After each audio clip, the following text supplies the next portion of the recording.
அன்புள்ள குடும்பத்தினரே, கிறிஸ்து எங்களுடன் இருப்பாராக. அன்பான பெற்றோரே, அன்பான சகோதர சகோதரிகளே, அன்பான வயதான பெற்றோரே, அன்பான குழந்தைகளே மற்றும் இளைஞர்களே, நான் ஜி.எம். திரிலோகராஜன்.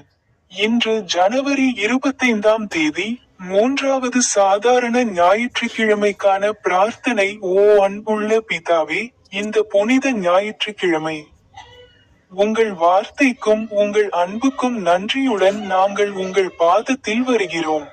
உங்கள் வார்த்தையின் மூலம் நீங்கள் எங்களுக்கு வழியை காட்டுகிறீர்கள், இருளில் ஒளியை கொடுக்கிறீர்கள், எங்கள் வாழ்க்கையை புதுப்பிக்கிறீர்கள். வார்த்தைக்கு நன்றி. ஓ ஆண்டவரே, உங்கள் வார்த்தை எங்கள் விளக்கு மற்றும் வழிகாட்டி. கேட்கவும் புரிந்து கொள்ளவும் அதை நடைமுறைப்படுத்தவும் எங்களுக்கு அருளை வழங்குங்கள். நாங்கள் கேட்பது மட்டுமல்லாமல் உங்கள் வார்த்தையின்படி வாழவும் செய்வோம். முதல் பைபிள் வசனத்தை பேசுங்கள். பிலிப்பியர் 4ஆம் அதிகாரம் வசனம் 8.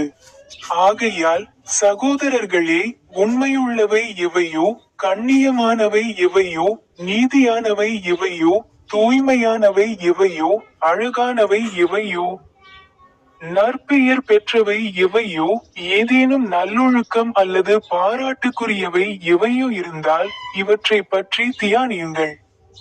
பொருள்: கடினமான சூழ்நிலைகளிலும் நம் மனதை பாதுகாக்கும் இயற்கைக்கு அப்பாற்பட்ட அமைதியை இந்த வசனம் நமக்கு உறுதியளிக்கிறது.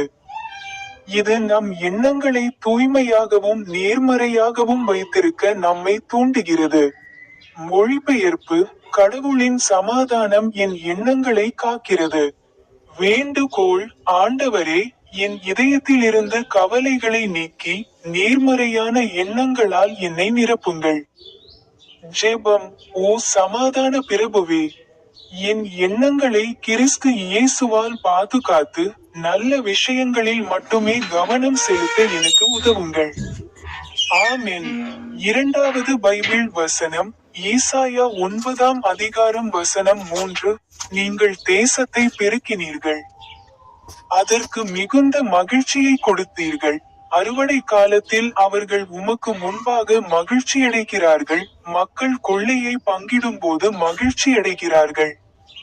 பொருள்: இந்த வசனம் கடவுளின் பிரசன்னத்தாலும் அவருடைய ஆசீர்வாதங்களாலும் வரும் மிகுந்த மகிழ்ச்சியை பிரதிபலிக்கிறது.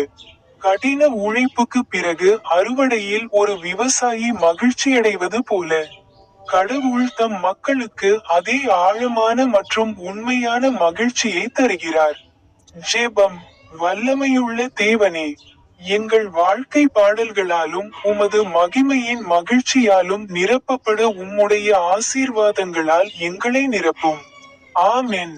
3வது பைபிள் வசனம் 2ஆம் கொரிந்தியர் அதிகாரம் 13 வசனம் 11. எனவே சந்தோஷப்படுங்கள் சகோதரர்களே, பரிபூரணராகுங்கள், பொறுமையாயிருங்கள், ஒரே மனதுடன் இருங்கள், சமாதானத்தில் வாழுங்கள். அன்பு மற்றும் சமாதானத்தின் கடவுள் உங்களுடன் இருப்பார். பொருள்: கிறிஸ்தவ வாழ்க்கைக்கு அப்போஸ்தலன் பவுல் இங்கே 4 முக்கியமான வழிமுறைகளை வழங்குகிறார்: மகிழ்ச்சி, ஆன்மீக வளர்ச்சி, ஊக்கம் மற்றும் அமைதி. நாம் ஒற்றுமையுடனும் அமைதியுடனும் வாழும்போது அன்பின் கடவுள் நம்மிடையே வசிக்கிறார்.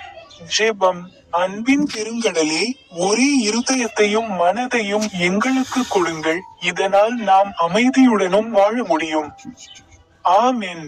கடைசி பைபிள் வசனத்தை ஓதி காட்டுங்கள். சங்கீதம் 121 வசனங்கள் 7 மற்றும் 8. கர்த்தர் உங்களை எல்லா தீமைகளிலிருந்தும் பாதுகாப்பார், அவர் உங்கள் ஆத்துமாவை பாதுகாப்பார். உங்கள் பயணங்களிலும் அவர் உங்களை இப்போதிலிருந்தும் என்றென்றும் காப்பார். பொருள்: இது பாதுகாப்பின் சக்தி வாய்ந்த வாக்குறுதி. கடவுள் நமது வெளிப்புற சூழ்நிலைகளை மட்டுமல்ல, நமது ஆன்மாவையும் பாதுகாக்கிறார். பெரிய மற்றும் சிறிய வாழ்க்கை பயணத்திலும் அவர் எங்களுடன் இருக்கிறார். பிரார்த்தனை: என் பாதுகாவலரான ஆண்டவரே, நீர் ஒருபோதும் தூங்காததற்கு நன்றி. இந்த ஆண்டு என் பயணங்களிலும் உமது பாதுகாப்பை வைத்திருங்கள். ஆமென். நாம் ஜெபிப்போம். ஓ அன்னை மரியா, ஓ போப் லியோ 14, ஓ பேராயர் டாக்டர் பீட்டர் மார்சார், ஓ மன்னர் சார்லஸ் 3. இன்று ஜனவரி. இது 2026 ஆண்டின் முதல் மாதம். பெற்றோர்கள் மற்றும் குழந்தைகளுக்கு ஓ ஆண்டவரே, பெற்றோர்கள் தங்கள் குழந்தைகளை முறையாக வழிநடத்த ஞானம், பொறுமை மற்றும் பொறுப்பை கொடுங்கள்.